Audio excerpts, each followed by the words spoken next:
Hi hello ನಮಸ್ಕಾರ welcome back my YouTube channel. ಯಾರೆಲ್ಲ ಇನ್ನು ನನ್ನ ಚಾನಲ್ಗೆ ಸಬ್ಸ್ಕ್ರೈಬ್ ಮಾಡಿಲ್ವೋ ಸಬ್ಸ್ಕ್ರೈಬ್ ಮಾಡ್ಕೊಂಡು ವಿಡಿಯೋ ನೋಡಿ. ವಿಡಿಯೋ ನೋಡಾದ್ಮೇಲೆ ಹೇಗಿತ್ತು ಅಂತ ಕಮೆಂಟ್ ಮಾಡಿ, ಪಕ್ಕದಲ್ಲಿರುವಂಥ ಹೈ ಪಾಯಿಂಟ್ಸ್ನ ಕೊಡೋದು ಮರಿಬೇಡಿ ಅಂತ ಹೇಳ್ತಾ ಇವತ್ತಿನ ವಿಡಿಯೋ ಶುರು ಮಾಡ್ತಾ ಇದ್ದೀನಿ. ಆ್ಯಂಡ್ ಪ್ಲೀಸ್ ವಿಡಿಯೋನ ಸ್ಕಿಪ್ ಮಾಡದೆ ನೋಡಿ. ನೀವಿವಾಗ ನೋಡ್ತಾ ಇರೋ ವಿಡಿಯೋ ಬಂದು ನಮ್ಮ ದೊಡ್ಡಮ್ಮ ಅವರು ದೇವರ ಕಾರ್ಯ ಮಾಡಿದರು. ಅದು ಯಾವ ರೀತಿ ಇರುತ್ತೆ, ತುಂಬ ವಿಭಿನ್ನವಾದ ಆಚರಣೆ. ನಾನು ಕೂಡ ಇದುವರೆಗೆ ನೋಡಿಲ್ಲ, ಇದೇ ಮೊದಲ ಬಾರಿಗೆ ನೋಡಿದ್ದೇನೆ. ಅದನ್ನು ಇವಾಗ ನಿಮ್ಮ ಮುಂದೆ ತೋರಿಸೋಕೊಟ್ಟಿದ್ದೀನಿ.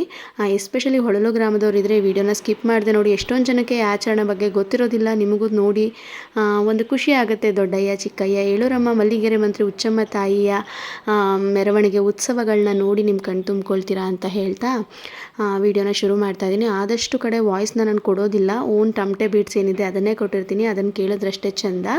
ಆಮೇಲೆ ಎಲ್ರಿಗೂ ದೊಡ್ಡಯ್ಯ, ಚಿಕ್ಕಯ್ಯ, ಏಳೂರಮ್ಮ, ಮಲ್ಲಿಗೆರೆ ಮಂತ್ರಿ ಮತ್ತು ಉಚ್ಚಮ್ಮ ತಾಯಿ ಒಳ್ಳೇದು ಮಾಡಲಿ ಅಂತ ಕೇಳ್ಕೊತೀನಿ. ನೀವಿವಾಗ ನೋಡ್ತಾ ಇರುವಂಥದ್ದು ಫಸ್ಟು ದೇವರನ್ನು ಕರ್ಕೊಂಡು ಬರುವಂಥ ಕಾರ್ಯಕ್ಕೆ ಹೋಗ್ತಾ ಇದ್ದೀವಿ. ಕಳಸದ ಸಮೇತ ಹೋಗಿ ದೊಡ್ಡಯ್ಯ ಹಾಗೂ ಉಚ್ಚಮ್ಮನನ್ನು ಕರ್ಕೊಂಡು ಬರಬೇಕು. ಆ ವಿಡಿಯೋ ಇದಾಗಿರುತ್ತೆ.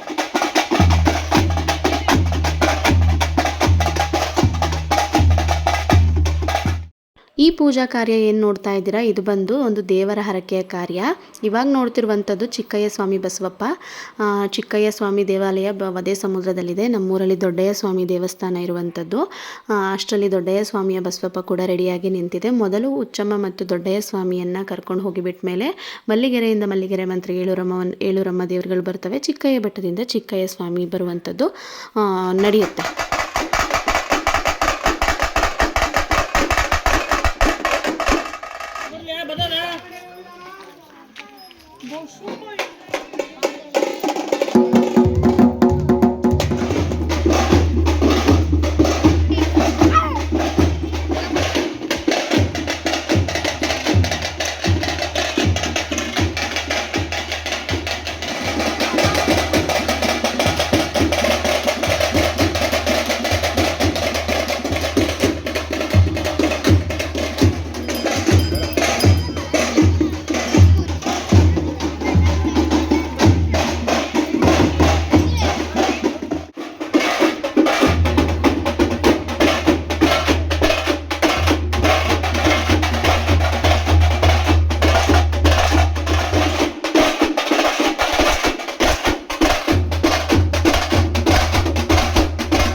ಉಚ್ಚಮ್ಮ ತಾಯಿ ಸನ್ನಿಧಾನದಿಂದ ದೊಡ್ಡಯ್ಯ ಸ್ವಾಮಿ ಹಾಗೂ ಉಚ್ಚಮ್ಮ ದೇವಿಯ ಪೂಜೆ ಸಾಮಗ್ರಿಗಳನ್ನು ಕಳಸದ ಸಮೇತ ಕರೆದುಕೊಂಡು ಬಂದಿದ್ದಾಯಿತು. ಇವಾಗ ಚಿಕ್ಕಯ್ಯ ಸ್ವಾಮಿಯ ದೇವಾಲಯದಿಂದ ದೇವರ ಸಾಮಾನುಗಳು ಬಂದವು. ಬಸವಪ್ಪ ಎಲ್ಲ ಬಂದಿದ್ದಾರೆ. ಇನ್ನು ಮಲ್ಲಿಗೆರೆ ಮಂತ್ರಿ ಮತ್ತು ಏಳೂರಮ್ಮ ತಾಯಿಗಾಗಿ ನಾವು ಕಾಯ್ತಾ ಇದ್ವಿ. ಆ ದೇವರುಗಳೆಲ್ಲ ಇಲ್ಲಿಗೆ ಕರ್ಕೊಂಡು ಬಂದ ನಂತರ ಮತ್ತೆ ಮನೆಗೆ ಕರ್ಕೊಂಡು ಹೋಗುವಂಥದ್ದು ಸಂಪ್ರದಾಯ. ವರ್ಷಕ್ಕೊಮ್ಮೆ ಮಾತ್ರ ಬರುವಂಥ ಈ ದೊಡ್ಡಯ್ಯ, ಚಿಕ್ಕಯ್ಯ, ಏಳೂರಮ್ಮ, ಮಲ್ಲಿಗೆರೆ ಮಂತ್ರಿ ಈ ಬಾರಿ ಹರಕೆಯ ಸಲುವಾಗಿ ನಮ್ಮ ಊರಿಗೆ ಬಂದಿರುವುದು ಖುಷಿಯ ಸಂಗತಿ ಅಂತಲೇ ಹೇಳ್ಬೋದು. ಈಗ ಮಲ್ಲಿಗೆರೆ ಮಂತ್ರಿ ಹಾಗೂ ಏಳೂರಮ್ಮ ತಾಯಿಯ ಆಗಮನ ಆಯಿತು. ನಂತರ ಇವಾಗ ಇವುಗಳನ್ನ ಕರ್ಕೊಂಡು ಮನೆಗೆ ಹೋಗಿ ಕಳಸದ ಸಮೇತ ಅಲ್ಲಿ ಪೂಜೆಗಳನ್ನು ಕಟ್ಟಿಕೊಂಡು ಮತ್ತೆ ಹೂವಂಬಾಳೆಗೆ ಇದೇ ಜಾಗಕ್ಕೆ ಕರ್ಕೊಂಡು ಬರ್ತೀವಿ. ಇದನ್ನೆಲ್ಲ ತುಂಬ ಹತ್ತಿರದಿಂದ ನಾನು ಇದೇ ಫಸ್ಟ್ ನೋಡಿದ್ದು. ಎಲ್ಲ ದೇವರ ಸಾಮಾನುಗಳು ಇವಾಗ ಇಲ್ಲಿವೆ.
5 ದೇವರುಗಳನ್ನು ಶಾಸ್ತ್ರೋಕ್ತವಾಗಿ ಕಳಸದ ಸಮೇತ ಮನೆಗೆ ಬರಮಾಡ್ಕೊಂಡಿದ್ದಾಯಿತು. ಇವಾಗ ಇಲ್ಲಿ ದೇವರ ಪೂಜೆಗಳಿಗೆ ಬೇಕಾದಂಥ ಅಲಂಕಾರವನ್ನು ಮಾಡ್ಕೊಳ್ತಾರೆ. ನೆಕ್ಸ್ಟ್ ಹೂ ಹೊಂಬಾಳೆ ಆಗುತ್ತೆ. ಆ ಹೂ ಹೊಂಬಾಳೆಯ ವಿಡಿಯೋನ ನಾನು ನೆಕ್ಸ್ಟ್ ಪಾರ್ಟಲ್ಲಿ ತೋರಿಸ್ತೀನಿ. ತುಂಬ ದೊಡ್ಡದಿರೋದ್ರಿಂದ ಪಾರ್ಟ್ ವೈಸ್ ವಿಡಿಯೋ ಮಾಡಿದ್ದೀನಿ.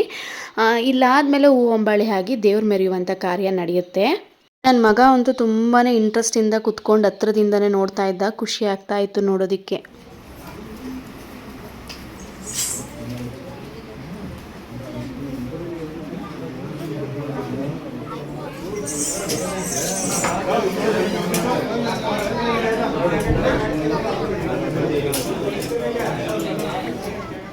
ಈ ಕಡೆ ಅಲ್ಲಿ ರೆಡಿ ಮಾಡ್ಕೊಳ್ತಿರ್ಬೇಕಾದ್ರೆ ಇಲ್ಲಿ ಊಟ ಕೊಡ್ತಿದ್ದಾರೆ ಅಂತ ಹೇಳಿದ್ರು. ಊಟ ಮಾಡೋದಕ್ಕೆ ಬಂದ್ವಿ. ಊಟ ಮಾಡಾದ್ಮೇಲೆ ಇಲ್ಲೇ ಕೊಟ್ಟಿಗೆಯಲ್ಲಿ ಬಸವಪ್ಪಗಳನ್ನ ಕಟ್ಟಾಕಿದ್ರು. ಅಯ್ಯೋ ನಮ್ಮ ಕೊಟ್ಟಿಗೆನೇ ಪುಣ್ಯ, 2 ಬಸವಪ್ಪಗಳು ಇಲ್ಲಿದ್ದಾವೆ ಅಂತ ಅಂದ್ಕೊಂಡು ನೆಕ್ಸ್ಟ್ ಮನೆಗೆ ಹೋಗೋಷ್ಟರೊಳಗೆ ಆಲ್ರೆಡಿ ಇದನ್ನು ರೆಡಿ ಮಾಡಿದರು.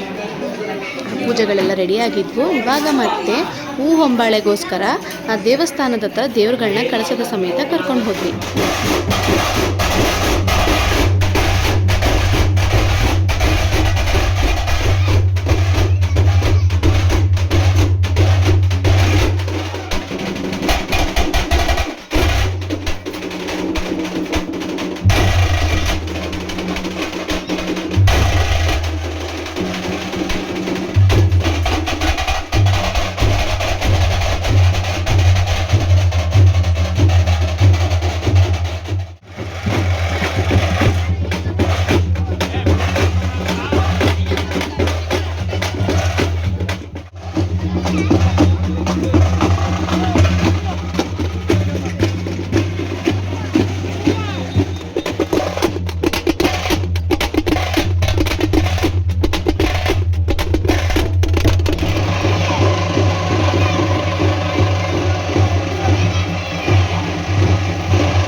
ವಿಡಿಯೋದಲ್ಲಿ ದೇವ್ರುಗಳನ್ನ ಕರ್ಕೊಂಡು ಬಂದು ಮನೆಗೆ ಕರ್ಕೊಂಡು ಹೋಗಿ ಅಲ್ಲಿ ರೆಡಿ ಮಾಡಿಕೊಂಡು ಇವಾಗ ಹೂವಂಬಾಳೆ ಮಾಡೋದಕ್ಕೆ ಗಣೇಶನ ದೇವಾಲಯಕ್ಕೆ ಕರ್ಕೊಂಡು ಬಂದಿದ್ದೀವಿ.